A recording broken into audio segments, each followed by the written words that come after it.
కాసేపట్లో 7వ రోజు అసెంబ్లీ సమావేశాలు ప్రారంభం కానున్నాయి. ఇవాళ సభలో రైతు భరోసాపై షార్ట్ డిస్కషన్ జరగనుంది. ప్రశ్నోత్తరాలు రద్దు చేసి డైరెక్ట్ గా షార్ట్ డిస్కషన్ ప్రారంభించనున్నట్లు తెలుస్తోంది. రైతు భరోసాపై చర్చలో మాజీ మంత్రి కేటీఆర్ మాట్లాడనున్నట్లు సమాచారం.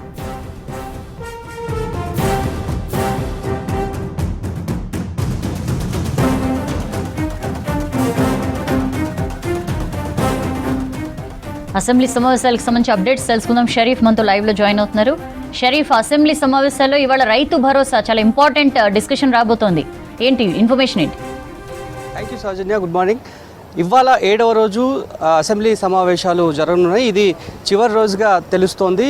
సమావేశాలు పూర్తయిన తర్వాత పనిదినానికి సంబంధించి ఒక క్లారిటీ వచ్చే అవకాశం అయితే కనిపిస్తుంది. వాస్తవానికి నిన్ననే లాస్ట్ డే అని చెప్పి ప్రచారం జరిగింది అసెంబ్లీ అంతా కూడా. ఇవాళ రైతు భరోసాకు సంబంధించి మొదటి నుంచి కూడా అత్యంత ప్రతిష్టాత్మకంగా కాంగ్రెస్ ప్రభుత్వం తీసుకుంటూ వస్తుంది. రైతు భరోసా పైన ఒక క్లారిటీతో ఉన్నాం. విధి విధానాలన్నింటినీ కూడా ఇప్పటికే ఖరారు చేసినాం. ఒక క్యాబినెట్ సబ్ కమిటీని ఏర్పాటు చేసి ఏ లబ్ధిదారులకు ఇవ్వాలి, ఎంత ఎకరాల లోపు వాళ్ళకి ఇవ్వాలనేటువంటి ఒకవైపు ఎక్సర్సైజ్ చేసి పూర్తి స్థాయిలో సిద్ధంగా ఉంది. రైతు భరోసా పైన క్లారిటీతో ఉన్నామనేటువంటి విషయాన్ని ప్రభుత్వం చెప్తోంది. కాంగ్రెస్ పార్టీ కూడా అదే చెప్తోంది.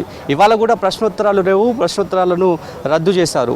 నిన్న కూడా పలు పార్టీలన్నీ కూడా వాయిదా తీర్మానాలు వేసినప్పుడు కూడా వాయిదా తీర్మానాలను తిరస్కరించి వచ్చారు. కానీ ఇవాళ ఎస్పెషల్లీ రైతు భరోసా అంశానికి సంబంధించి ప్రభుత్వం క్లారిటీ ఇవ్వనుంది. ఇటు విపక్ష పార్టీలు బీజేపీ, బీఆర్ఎస్కి సంబంధించి ఏ అంశాలను తెర మీదకి తీసుకొచ్చినా కూడా ఒకవేళ బీఆర్ఎస్ రైతాంగాన్ని గురించి, రైతుల గురించి ప్రభుత్వాన్ని ఇరుకున పెట్టే ప్రయత్నం చేస్తే దానికి ధీటుగానే ప్రభుత్వం సమాధానం చెప్పాలి. At the same time Congress సంబంధించినటువంటి శాసనసభ్యులు కూడా అదే తరహాలో రిటర్న్గా సమాచారం చెప్పాలనేటువంటి ఇదిగా ఉన్నట్టుగా కూడా తెలుస్తోంది. గత 10 సంవత్సరాలుగా బీఆర్ఎస్ పార్టీ రైతాంగానికి ఏం చేసింది, రైతు బంధును తీసుకొచ్చి ఏ రకమైనటువంటి కార్యాచరణ ముందు పెట్టింది, ప్రజల్లోకి పెట్టింది. కేవలం రియల్టర్లకు లబ్ధి చేకూరేలాగానే, ఎక్కువ ఆసాములకు భూస్వాములకు లబ్ధి చేకూరేలాగానే ఈ రైతు బంధు ఉంది. రైతు బంధు వల్ల రైతాంగానికి చేసింది ఏం లేదు, మంచి జరిగింది ఏం లేదు అని చెప్పి మొదటి నుంచి కాంగ్రెస్ నాయకులు, కాంగ్రెస్ పార్టీ అదే ఆరోపిస్తూ వస్తుంది. కాబట్టి ఇప్పుడు మేము తీసుకొచ్చేటువంటి రైతు భరోసాతో రైతాంగం ఎట్లా ఉంటారు, రైతులందరూ కూడా సుభిక్షంగా ఎట్లా ఉంటారు, సంతోషంగా ఎట్లా ఉంటారు అనేటువంటి విషయాలను క్లారిటీగా చెప్తామని చెప్పి ఆ శాఖ మంత్రి కూడా చెప్తున్నటువంటి పరిస్థితి కనిపిస్తుంది. అయితే ఇవాళ కేవలం రైతు భరోసాకు సంబంధించినటువంటి స్వల్పకాలిక చర్చ ఉండబోతోంది. వాస్తవానికి ఉప ముఖ్యమంత్రి బట్టి విక్రమార్క అందుబాటులో ఉంటే కనుక కొత్త విద్యుత్ పాలసీని ఇంట్రడ్యూస్ చేయాలని చెప్పి ప్రభుత్వం ఆలోచన చేసినట్లుగా కూడా తెలుస్తోంది. ఆయన జిఎస్టీ సమావేశానికి అత్యవసరంగా వెళ్లడంతో అనివార్య కారణాల వల్ల ఈసారి జరిగేటువంటి సమావేశాల్లో విద్యుత్ పాలసీకి సంబంధించినటువంటి చర్చ ఉండకపోవచ్చు అనేటువంటి ఒక చర్చ జరుగుతోంది. ఒకవేళ ఉదయం 10 గంటలకు ప్రారంభమైనటువంటి అసెంబ్లీ సమావేశాలు సాయంత్రం వరకు జరిగితే, ఒకవేళ సమయాన్ని ఏమన్నా పొడిగిస్తే కనుక సమయభావం ప్రకారం ఒకవేళ డిప్యూటీ సీఎం అందుబాటులోకి వస్తే విద్యుత్ పాలసీకి సంబంధించినటువంటి అంశం పైన కూడా చర్చ ఉంటుంది అని చెప్పి ఇప్పటికే చర్చ జరుగుతోంది. ఇక్కడ ఉన్నటువంటి నాయకులు కూడా అదే మాట్లాడుతున్నారు. ఒకవేళ డిప్యూటీ సీఎం అందుబాటులోకి వస్తే విద్యుత్ నూతన పాలసీకి విధి విధానాలకు సంబంధించి గత బీఆర్ఎస్ హయాంలో విద్యుత్ పాలసీకి సంబంధించి ఇప్పటివరకు ఉన్నటువంటి విద్యుత్ పాలసీ వ్యవహారంలో ఏ రకమైనటువంటి అవకతవకలు జరిగాయి,